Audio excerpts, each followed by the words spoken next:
আসসালামু আলাইকুম সুপ্রিয় দর্শক, দেশে প্রবাসে যে যেখান থেকে আমাদের ভিডিওটি দেখছেন সবাইকে জানাই আন্তরিক শুভেচ্ছা অভিনন্দন। দর্শক দেখতে পাচ্ছেন ইসলামপুর নাপিতচর গরু হাটে কিন্তু একটা দানব, এই দানব কিন্তু এইমাত্র বিক্রি হয়ে গেল। তো কত টাকা এবং কি কত মন মাংস আছে এটার আমরা আপনাদের জানিয়ে দেবো। কাকা আসসালামু আলাইকুম, এটা কি আপনি নিছেন? এটা কতদিন নিছেন কাকা?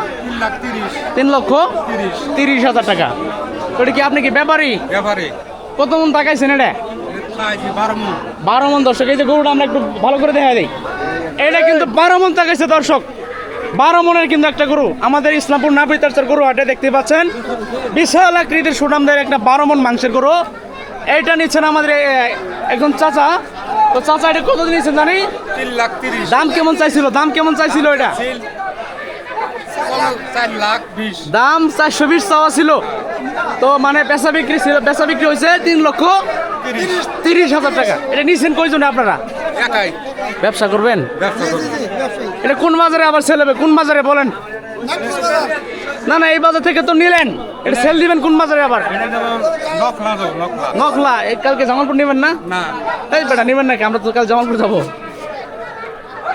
জামালপুর তো বড় হাট, অনেক বড় হাট। তো সমস্যা নেই, আমরা ওই হাটও যাবো। তো দর্শক এই যে আমরা আবারও একটু আপনাদের দেখিয়ে দিই ঘুরিয়ে ফিরিয়ে চারপাশে বিশাল আকৃতির একটা সুনামদের আজকের বাজারে কিন্তু একটা সেরা গরু। কাকা এটা কি সেরা না? আপনি কই থেকে আসছেন? হ্যাঁ, পুরারচর। এটা কি দেখবার জন্য আসছেন? ভাই সবাই তো দেখবার জন্য আসছে না? তো আমি একটু আপনাদের দেখাই, এই যে চারপাশে একটু ঘুরিয়ে ফিরিয়ে দেখাই। এই গরুর কিন্তু দেখার জন্য কিন্তু চারপাশ থেকে অনেক লোকজন কিন্তু আসছে। দর্শক দেখেন, ইসলামপুর নাপিতচর গরু হাট। এইটার লোকেশনটা আমি আবার বলে দেই, আপনারা কিন্তু আমার কমেন্ট করেন।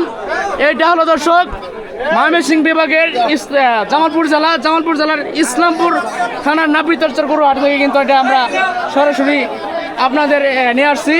12 মন মাংসের একটা খুব সুন্দর একটা সুনামদের শাহিওয়াল ষাঁড় গরু। দর্শক একটু আপনাদের ফুল গরুটা একটু দেখে দিই, আপনারা দেখতে পাচ্ছেন মাংস কিন্তু ভরপুর, তাজা কিন্তু একবার মাংস। কাকা পেমেন্ট কি ক্লিয়ার করছেন? টাকা ক্লিয়ার দিচ্ছেন চাচা? টাকা কিন্তু ক্লিয়ার। এটা কি এখন লোড দিবেন চাচা? এটা মানে একটু ওরে রেস্ট করার ব্যবস্থা করেন। এটা কিন্তু অনেক গরম এখন কিন্তু।